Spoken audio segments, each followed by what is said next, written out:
ముందుగా మీడియా మిత్రులందరికీ కూడా నమస్కారం అండి. ఈరోజు ఏదైతే ఫేస్బుక్లో రీల్ స్టార్ ఉన్నారు, మన తూర్పు నియోజకవర్గానికి రియల్ స్టార్ ఒకరు అయితే రీల్స్ చేసుకునే ఒక స్టార్ ఉన్నారు. వారి గురించి నేను ప్రత్యేకంగా పేరు కూడా చెప్పవసరలా. ఎవరైతే ఎమ్మెల్యేగా 10 ఏళ్ళు అని చెప్పుకునే గద్దే రామ్మోహన్ రావు గారు ఇవాళ ఒక రీల్స్ చేసుకుని పాపం ఒకటి విడుదల చేశారు. అది కూడా రిటైనింగ్ వాళ్ళు 2014 నుంచి 19 వరకు ఆయన ఏదో నిర్మించారు, మరి దానివల్ల వరద రాలేదు అని ఎవరినో బలవంతంగా, ఎందుకంటే ప్రజానికాన్ని బలవంతంగా చేసి ఏదో ఒకరోజు వాళ్ళు ప్రశాంతంగా కూర్చునే వాళ్ళని 2 మాటలు తీసుకుని ఆ వీడియోలో మళ్ళీ ఆయన ఒక జెండా పట్టుకుని దాని మీద వాళ్ళు నడవటం, మరి చాలా ఖర్చు అయినట్టుంది ఆ రీల్స్ చేసుకుంటాకి. ఖర్చు రీల్స్కే పెడుతున్నారు తప్ప వార్డుల్లో ఏదైతే అందులో కూడా చాలా హాస్యాస్పదంగా ఉంది. 15వ డివిజన్ని దత్తత తీసుకుని మరి ఆయన ఏదో చేశానని రిటైనింగ్ వాల్ కట్టారని.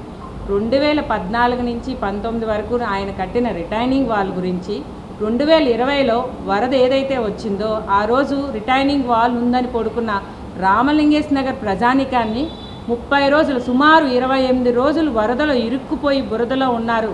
దానికి నిదర్శనం సాక్ష్యానికి నేను ఏదైతే కార్పొరేటర్ అభ్యర్థిగా ఉండి మా యొక్క తూర్పు నియోజకవర్గ ఇన్ఛార్జ్, వైఎస్ఆర్సీపీ ఇన్ఛార్జ్గా ఇప్పుడు ఎమ్మెల్యే అభ్యర్థిగా ఉన్న దేవినేని అవినాష్ గారు వచ్చి మరి ఆ ప్రజానీకం ఏడుస్తూ ఇళ్లల్లో సామాన్లు పోయినాయి, మరి రిటైనింగ్ వాల్ ఉందని మేమందరం కూడా గుండెల మీద నిద్రపోయాం, కానీ మా సామాన్లు తేలికపోయినాయి. మొత్తం కూడా ఆ టైం కూడా చాలా క్లిష్ట పరిస్థితి. కరోనా టైంలో 2020లో వరదొచ్చి మరి అదే రిటైనింగ్ వాల్ ఉంది కట్టానని ఈరోజు రీల్స్ చేసుకున్న ఆ యొక్క స్టార్కి నేను ఒకటే ప్రశ్న వేస్తున్నా. 2020లో వరదలు ఎందుకు వచ్చినాయి? మరి మీరు గొప్పగా చెప్తూ 10 మందితో వీడియో తీపించుకుని 4-5తో గట్టిగా వీడియో చేసి రీల్స్ చేసుకుంటున్నావు కదా. నేను సూటిగా ఒకటే అడుగుదలుచుకున్నా, 2020లో వరద ఎందుకు వచ్చింది? నువ్వు కట్టిన రిటైనింగ్ వాల్ అని గొప్పగా చెప్పుకుంటున్నా. ఆ రిటైనింగ్ వాల్ నాసిరకంగా కట్టి ప్రజానికాన్ని భయభ్రాంతులు చేసి నిజంగా ఎంతోమంది ఇల్లు లేక సామాన్లు పోయి వాళ్ళందరూ కూడా ఇల్లు పోయి బయటకు వచ్చి ఏడ్చిన రోజులు అవన్నీ కూడా. అప్పుడు అవినాష్ గారు వచ్చి కేవలం 21 రోజుల్లో, నేను సాక్ష్యం దానికి, నేను ఒక కార్పొరేటర్ అభ్యర్థిగా ఉండి ఆ రోజు మేము కరోనా టైంలో కూడా ఏదైతే సెప్టెంబర్ నెలలో మరి ఆ టైంలో మేమందరం కూడా 21 రోజుల్లో శాంక్షన్ చేపించి ఒక సాయిరామ్ కట్ పీసెస్ రోడ్లో లాక్ సిస్టమ్ ఏర్పాటు చేశారు. ఆ యొక్క లాక్ సిస్టమ్ వల్ల మేము 2021 మార్చి 18న నేను కార్పొరేటర్గా ఎన్నికైన నుంచి ఈరోజు 2024 ఏదైతే ఏప్రిల్ 5వ తారీఖు వరకు నేను అడుగుతున్న ఒకటే సూటి ప్రశ్న, ఈ రోజుకి కూడా వరద రాలేదు. అది దేనివల్ల? మీరు కట్టిన నాసిరికం వల్ల జనాలు ఇబ్బంది పడితే అవినాష్ గారు, వైఎస్ఆర్ ప్రభుత్వం, జగన్మోహన్ రెడ్డి గారు ఏదైతే నువ్వు కట్టిన నాసిరక రిటైనింగ్ వాళ్ళకి ప్యాచ్లు వచ్చి ఇబ్బంది పడుతుంటే లాక్ సిస్టమ్ ఏర్పాటు చేసి మరి వాళ్ళందరికీ కూడా 6 రోడ్లు ఏదైతే గాంధీ కాలనీ ఉన్నారో అవన్నీ కూడా రోడ్లు హైట్ లేపి ప్రజానికాన్ని ఇబ్బంది లేకుండా ఈ రోజుకి కూడా వాళ్ళందరూ కూడా చాలా సంతోషంగా నివసిస్తున్నారు. మరి నువ్వేగా చెప్తున్నావు రీల్స్లో చెప్పుకుంటే కాదు. నేను ఒకటే అడుగుతున్నా గద్దే రామ్మోహన్ రావు గారు, 15వ డివిజన్ నువ్వు దత్తత తీసుకున్నాను అంటున్నావు. నేను ఏదైతే 2021లో కార్పొరేటర్ అయినాక ఈ 3 ఏళ్లలో నేను 33 కోట్లతో 15వ డివిజన్ రామలింగేశ్వర నగర్ని నేను అభివృద్ధి చేశాను. నువ్వు 10 ఏళ్ళు ఎమ్మెల్యేగా చేశానన్నావు. పైనున్న 33లో 3 కోట్లైనా నువ్వు అభివృద్ధి చేశావంటే నేను చర్చకి సిద్ధం. నువ్వు వస్తానన్నా సరే, నేను ఇదే కాదు ఎన్నోసార్లు గత 3 ఏళ్ల నుంచి నేను ఒకటే అడుగుతున్నా, నువ్వు చర్చకి సిద్ధమా? అదే రిటైనింగ్ వాల్ కట్టానని నువ్వు చెప్తున్నావు కదా, ఆ యొక్క రిటైనింగ్ వాల్ దగ్గరికి వచ్చి నువ్వు నుంచున్నా గాంధీ కాలనీలో ఆంజనేయ స్వామి గుడి ఉంది, నువ్వు వచ్చినా సరే, నువ్వు వచ్చి నేనైనా వస్తా, ఎప్పుడైనా ఏ టైం నువ్వు చెప్పినా సరే నువ్వు వచ్చి నుంచుంటే నువ్వు సిద్ధమా? మరి నువ్వు ఎక్కడా లేని విధంగా టీడీపీ ప్రభుత్వంలో మరి 2021లో ఎలక్షన్స్లో 15వ డివిజన్లో టీడీపీ అభ్యర్థిని కూడా నువ్వు నిలబెట్టుకోలేకపోయావు. ఎందుకని? నువ్వు రిటైనింగ్ వాల్ కట్టి ప్రజానికాన్ని మోసం చేసావు కాబట్టి. ఇక్కడ విజయవాడ నగరంలో ఎక్కడా కూడా జరగనిది 15వ డివిజన్లో జరిగింది. ఎందుకంటే భయం. కనీసం టీడీపీ అభ్యర్థిని కూడా నువ్వు నిలబెట్టలా, పార్టీని చంపేశావు. ఈరోజు నువ్వు అసలు 15వ డివిజన్ ప్రజానికం అయితే టీడీపీ అనే ఒక సింబల్ ఉంది కానీ అది అని కానీ జనానికైతే ఏది కూడా గుర్తులేదు. ఎందుకంటే కార్పొరేటర్నే నువ్వు నిలబెట్టలేవు, ఎమ్మెల్యేగా నువ్వు వచ్చి ఏం చేస్తావని కూడా నువ్వు నిలబడినా కూడా ప్రజానికం నవ్వే విధంగా ఉంది. ఎందుకంటే వాళ్ళెవరికి కూడా ఆ యొక్క సింబల్ ఉందని కానీ టీడీపీ ప్రభుత్వంలో నువ్వు ఉన్నావని కూడా ప్రజానికం గుర్తించే స్థాయిలో లేదు. నువ్వు 2021లో టీడీపీ అభ్యర్థిని ఎందుకు నువ్వు కార్పొరేటర్ అభ్యర్థిని నిలబెట్టలేకపోయావు? భయం వేసేగా. ఎందుకంటే నువ్వు అభివృద్ధి చేయలా. 15వ డివిజన్ని నువ్వు దత్తత తీసుకున్నాను అని చెప్పి ప్రజానికాన్ని నమ్మించి మోసం చేసావు కాబట్టి నువ్వు 2021లో కార్పొరేటర్ అభ్యర్థిని కూడా నువ్వు నిలబెట్టలేకపోయావు రామలింగేశ్వర నగర్లో. మరి దానికి నిదర్శనం నువ్వు దాని దగ్గర సమాధానం ఉందా? నేను మాట్లాడతాను, మీరు ఎప్పుడు వచ్చినా ఎక్కడికి వచ్చినా నేను మాట్లాడటానికి సిద్ధంగా ఉన్నాను. మరి 2000 ఈ రిటైనింగ్ వాళ్ళు నేనే కట్టాను, మేమే ఆజ్యం పోసాము, మరి మా నుంచి ఐడియా వచ్చింది అని అన్నావు. నువ్వు రిటైనింగ్ వాళ్ళు నాసిరకంగా కడితే మరి ఈ 3 ఏళ్లలో జగన్మోహన్ రెడ్డి గారి ప్రభుత్వంలో 2 రిటైనింగ్ వాళ్ళు స్టేజ్ 1 స్టేజ్ 2గా కృష్ణలంక బస్ స్టాండ్ వరకు కూడా రిటైనింగ్ వాళ్ళు కడితే ఈ రోజుకి 3 ఏళ్లలో చుక్క నీరు రాలా. మరి ప్రజానికాన్ని అడిగి తెలుసుకుంటావో, నువ్వు పేపర్లు చదువుకుంటావో 3 లక్షల క్యూసెక్లు ఒకసారి వచ్చింది, 5 లక్షల క్యూసెక్లు ఒకసారి వచ్చింది, ఈ సంవత్సరం రాలేదు. ప్రజానికం ఇంత కూడా వాళ్ళ ఇళ్ళ నుంచి బయటికి కూడా రాకుండా అంత సేఫ్టీగా మా యొక్క జగన్మోహన్ రెడ్డి గారు రిటైనింగ్ వాళ్ళు కట్టించారు. మీరు పేపర్ చదువుతున్నావో, నువ్వు బయటకు జనానిలో రాలేవు, పేపర్ చదవలేవు, కేవలం రీల్స్ చేసుకుంటూ బతుకుతున్నావు.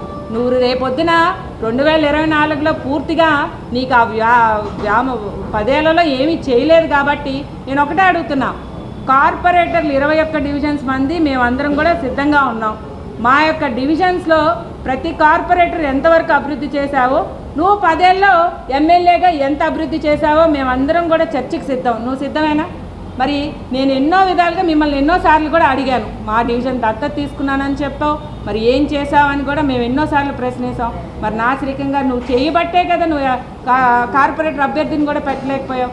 2002లో వైఎస్ రాజశేఖర రెడ్డి గారు దివంగత నేత, ఆయన సాయి పబ్లిక్ స్కూల్ అనే ప్రాంతానికి నెహ్రూ గారు హయాంలో చెల్లారావు గారు మాజీ డిప్యూటీ మేయర్ గారు ఆయన అన్నం తింటూ ఆయన ఫోటో కూడా మేము నిదర్శనం చూపిస్తాం.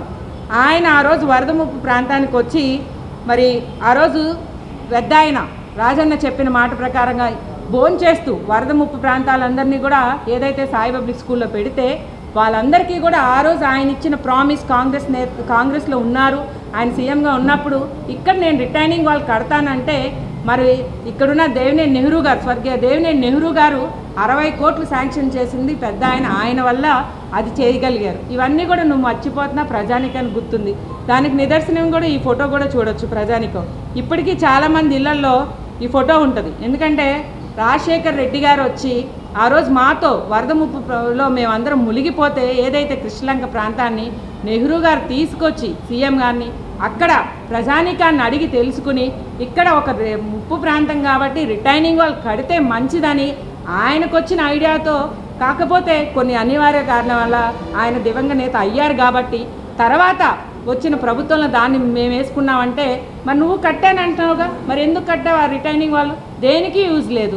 మరి తర్వాత జగన్మోహన్ రెడ్డి గారు కట్టింది మరి ఎలా ఉన్నావో చూసావు. ప్రజానికాన్ని 2-3 కూర్చోబెట్టి భయపెట్టి 2 మాటలు చెప్పటం తప్ప నువ్వురా గాంధీ కాలనీలో రామలింగేశ్వర నగర్లో ఎంత అభివృద్ధి చేసావో చెప్తాను.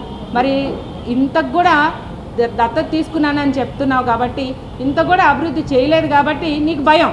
మా యొక్క డివిజన్లో నువ్వు రావటానికి టీడీపీ ఎమ్మెల్యే అభ్యర్థి అని చెప్పుకుంటానికి కూడా సిగ్గుచేటు. ఎందుకంటే నీ ఒక పార్టీ సింబల్ని నువ్వు ఎప్పుడో చంపేసుకున్నావు. మాకెవరికి భయం లేదు, ప్రజానికానికైతే గుర్తే లేవు.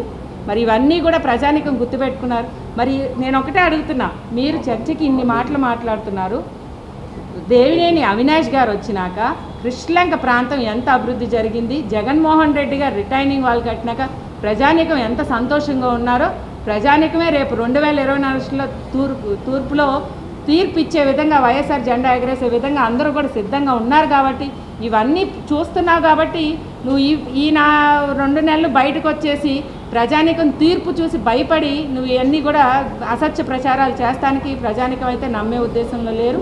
తప్పకుండా మీకు బుద్ధి చెప్తారు, ప్రజానికం దానికి సిద్ధంగా ఉన్నారు. మీరు ఎప్పుడు చర్చకు వచ్చినా మేమందరం కూడా సిద్ధంగా ఉన్నామని గద్దె రామ్మోహన్ రావు ఒకటే సూటి ప్రశ్న వేస్తున్నా. నువ్వు రిటైనింగ్ వాళ్ళు కట్టానన్న 2014 నుంచి 19 దాకా 2020లో ఎందుకు వచ్చింది వరద? ఆ ఒక్క ప్రశ్నకి నువ్వు నా సమాధానం చెప్తే నేను ఎక్కడైనా సిద్ధమే. నేను ఒక డిప్యూటీ మేయర్గా కాదు, కార్పొరేటర్గా కాదు, మేమందరం కూడా సిద్ధంగా ఉన్నాం. మీరు ఎక్కడికి వచ్చి మాట్లాడాలన్నా మేము వచ్చి మాట్లాడతాకైనా మేము సిద్ధంగా ఉన్నాం అని చెప్తూ ఇంకొకసారి కూడా కాదు, ప్రజానికం అయితే దానికి తీర్పు ఇచ్చే విధంగా అవినాష్ గారిని, జగన్మోహన్ రెడ్డి గారిని మెచ్చుకుంటూ ఆయన్ని తీర్పు ఇచ్చే విధంగా ఆయనకు ఎక్కువగా పొగుడుతున్నారు. కాబట్టి ప్రతి ఒక్కరి దగ్గరికి వెళ్ళినా ప్రతి ఒక్కరు ఒకటే అంటున్నారు, ప్రజానికానికి ఏమో వెళ్ళలేకపోతున్నాం, ఇన్నాళ్ళ నుంచి బయటికి రాలేదు. కరోనా టైంలో ఏమయ్యావు, మరి వరదలు వచ్చినప్పుడు ఏమయ్యావు, ఈరోజు వచ్చి నువ్వు రీల్స్ చేసుకుంటే ప్రజానికం నమ్మే ఉద్దేశంలో ఉన్నావా? ఇక నుంచి నువ్వు 2024 ఎలక్షన్లో నువ్వు ఎట్లాగో ఇంటికి వెళ్ళిపోతావు కాబట్టి, రీల్స్ చేసుకునే ఆలోచన ఉంది కాబట్టి రియల్ స్టార్కి ప్రజానికం గుర్తుపెట్టుకునే విధంగా అందరూ కూడా నువ్వు రీల్స్ చేసుకుంటూనే బతికే, తప్పకుండా నువ్వు దానికే పరిమితం అవుతావు అని చెప్తూ నేను ప్రజానికాన్ని ఒకటే కోరుతున్నా. ఇలాంటి అసత్య ప్రసారాలు అయితే ప్రజానికం ఎటువంటి పరిస్థితిలో ఒప్పుకునే విధంగా అయితే లేరు. వాళ్ళే బుద్ధి చెప్తారు. నువ్వు తప్పకుండా ఎవరైతే అభివృద్ధి చేశారో ప్రజానికం చూస్తూనే ఉన్నారు. అభివృద్ధి చేసే వాళ్ళకి, జనానికి మంచి జరిగిన వాళ్ళకి ప్రజానికం ఎప్పుడు కూడా తీర్పు ఇచ్చే విధంగా ఉన్నారని చెప్తూ సెలవు తీసుకుంటారు.